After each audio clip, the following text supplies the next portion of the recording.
sanes para dinar kaping mangsa tanggal 11 Mei 2020 silebat dina iki utama sasi kanggo nyamiji wektu kang tinemu karana anut jatan dina dawah tunggak semi mangsa kasadar tegese mangsa kaping 11 murid kelas asih merek sesama sinatan kadadan karetan mutiara simunggur tinar bukane sasana supo nulis sasana ratu iki karenan nggih awet saking keparipun Bapak Suwarno Ibu Dina kadhiraken tansah ngaturaken syukur mrengasarta Gusti ing Maha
Assalamualaikum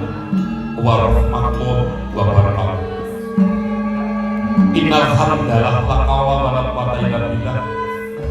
Asyhadu an la ilaha illallah wa asyhadu anna Muhammadan abduhu wa rasuluh. Allahumma sholli ala Muhammadin wa ala sayyidina Muhammad Ahmad. Wonten sapa dengan para sepuh iki ingin tansah hajati prajan iki wonten sanipun para ulama para kiai ingkang tansah sinayudhan regasi kasosen sagia melengah polta putri kakung sabari ingin sinung bagio kelawan mulyo purno putri kadang setelah putri bidoya tulus kadang mendung-mendung ingin tubuh lotes nalih membekalan itu sagia melengah polta mendawak pilar lenggah sinamuk imbal wacoro wawan pangan dalam saking sarataus karena kula iki kepareng sinaraya tinuding merasakan lampah-lampah lumadening tata cara paharian tasakuran rejang hernawa sempit tata cara rejang hernawa sempit saking paripun Bapak Suwarno Ibu Gina mila saderipun nedya kalajengaken anggen kula kepareng aku untuk sepanjenengan perkara sumangga nyuwun tan kendhat sami kula dherekaken tansah ngaturaken puja puji syukur wonten dalem Allah Subhanahu wa taala kadang napa paring barokah daya suprabadi naga ingkang maksud mandhut panjenengan perkara pertama kula sumrambah keluarga iki kepareng hanungan mulai lampah toto cara sampeyan para kahayatan wonten ing rapi kalenggan anggen dipun kepareng syukur wonten sampun Gusti iki mohan wiwitan tenganing kepuasan mugi seperti panjenengan manggi kaliwat sholawat punapa dene salam mugi tetep kalimat baten uswatun hasanah Nabi Agung Muhammad sallallahu alaihi wasallam ini kata untuk sapa itu bijak wonten ing dinten yaumul akhir saking melengah pertamu sadaya ing minangka pakarmata darunane paharian tasakuran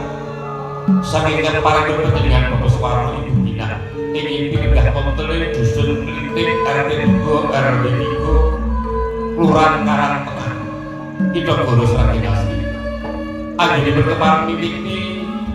syukur wonten sampun Gusti ingkang Mahagung sinarana lulinggih ngawontenaken tata cara rejang hernawa sempit utawi palimatul kitab ing wayah kinasih Bagus Pilippo Pratama Mulya antara durung pangesti saking kersa panjenengan perkah pertamu tumandhut dumateng wayah ini sampun kepareng dipun tasakuri tembinipun ugi dados lare ing tanggen munggen migunaan pramusuh bangsa adami ing renasu punapa dene tansah ngabekti wonten sampun yang sepuh kekalih suprabadi ingkang eyang kekalih saking perkah pertamu ing minangka pakarmata birawane pendhalin panjenengan Bapak Suwarno Ibu Gina wonten ing kalenggan karono dening kepareng wis amiwiti tumapaking tata cara paharian tasakuran ingkang sampun pareng pinanggenan tinggal semanten kathahing para tamu prantulen penggali saking keluarga Bapak Suwarno Ibu Gina tumuli nedhen parangarsa nyewat goto atumanipun pambagyo kawilujengan karo panjenengan perkara pertama birawan penggali panjenengan Bapak Suwarno Ibu Gina ngantos tangkat di matur pribadi